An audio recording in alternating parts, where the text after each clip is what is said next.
Hey everyone, and welcome to This Explainer. Today, we are diving deep into the absolute heartbeat of the US economy. We're looking at the foundational numbers that drive, well, pretty much our entire financial lives. You know, if you've ever glanced at the financial news and just felt totally overwhelmed by a massive sea of percentages, don't worry. We're going to decode a very specific, crucial document from the Federal Reserve together, and we'll see exactly how these numbers connect directly to you. It really all starts with one fundamental question, right? How do we actually measure the exact cost of money? I mean, before we can even talk about your mortgage or that new car loan, we really have to understand where the baseline price of borrowing actually comes from. It definitely doesn't just appear out of thin air. There is a deeply tracked, meticulous process that determines these figures, and today, we are going to look directly at the raw data to see exactly how the whole shebang works. Here is our roadmap for today. 1. Inside the H.15 release. 2. The federal funds rate. 3. Bank prime loan rates. 4. Tracking treasury yields. And finally, number 5, inflation-protected securities. All right, let's jump right into Section 1. Inside the H.15 release, unlocking the Federal Reserve's data. Okay, so the H.15 Selected Interest Rates Report. It's a daily publication straight from the Federal Reserve Board. And what's really fascinating here is the sheer precision of it all. This isn't just some weekly guess or a rough monthly estimate. No, this thing is posted like clockwork at 4:15 p.m., Monday through Friday, excluding holidays. Now, if you open the raw file, like the specific May 26, 2026 release we're examining today, at first glance, it honestly just looks like a massive, dense spreadsheet of numbers. But it's actually a vital, daily pulse check on the U.S. economy that records the exact yields of a whole variety of financial instruments. Moving on to Section 2, the federal funds rate, the foundation of borrowing. 3.62%. Look, if you take just one single number away from the very top of that massive H.15 table for Friday, May 22nd, 2026, let it be this one. Isolating just this single number kind of completely removes the anxiety of reading a dense financial table, doesn't it? This right here is the effective federal funds rate, and it held perfectly steady at 3.62% for that entire week. But what does that 3.62 actually represent out in the real world? Well, to understand that, we just look directly at the Fed's own footnotes. Footnote 1 of the release defines this rate as, and I quote, a volume-weighted median of transaction-level data collected from depository institutions. Okay, I know, that is a very technical way of saying this is the real, hard data-driven rate that banks are actually charging each other to lend money overnight. It's not some arbitrary target someone just made up. It's calculated from actual transaction-level data between these massive institutions.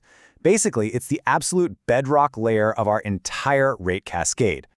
Which brings us to Section 3, Bank Prime Loan Rates, Main Street's benchmark. Now, taking one step down the cascade from that bank-to-bank lending, we hit 6.75%. In the H.15 release for the week of May 19th to May 25th, 2026, this number also held perfectly steady. So while banks are borrowing overnight at that 3.62% we just looked at, this 6.75% is what we call the bank prime loan rate. And this just brilliantly illustrates how the whole cascade actually works. According to footnote 7 in the document, this prime rate is the base rate posted by a majority of top 25 insured U.S. chartered commercial banks. The crucial takeaway here, the top 25 banks in the country use this specific number as one of their primary base rates to price short-term business loans. So when money flows from that foundational bank level down to the folks on Main Street running local small businesses, this is the benchmark dictating their borrowing costs. In fact, it's also the exact baseline used to calculate the interest rate on most of the consumer credit cards sitting in your wallet right now. Let's head into Section 4, Tracking Treasury Yields, the Shape of Time. For this part, I've extracted a few specific key maturities directly from the Nominal Treasury Constant Maturity section of the H.15 for May 22, 2026. Just look at the flow here. It's super interesting. If you buy a one-month Treasury, the yield is 3.72%. But if you extend that to 1 year, it ticks up to 3.86%. Stretch your time horizon out to 10 years, and it jumps to 4.56%. And finally, if you're willing to lock your money away for a full 30 years, you're looking at a 5.07% yield. You can really see this steady, logical, upward march of yields as the time horizon extends further out. Now, this upward trend creates what financial pros call the yield curve. It makes total sense, right? Tying up your money for 30 years at 5.07% commands a notably higher return than just making a one-year commitment at 3.86. The market basically demands higher compensation for the increased time and the sheer uncertainty of 3 decades versus a single year.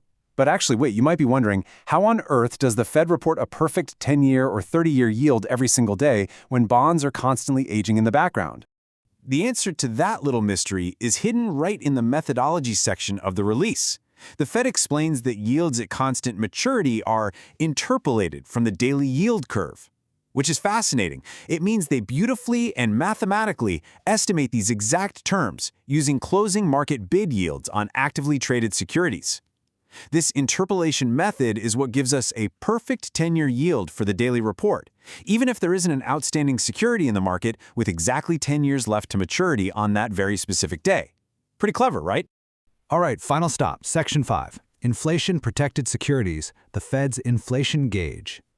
So we just looked at standard nominal government borrowing, but the H.15 also tracks TIPS, or Treasury Inflation-Protected Securities. According to footnote 10, these are yields on Treasury securities adjusted to constant maturities just like the ones we just saw, but with one major difference. They factor in inflation protection. Because the principal of a TIPS bond actually adjusts with inflation, the yield you see reported here is considered a real yield, totally separate from inflation expectations. And this leads to a really fantastic aha moment when we compare the two side by side using the May 22nd data.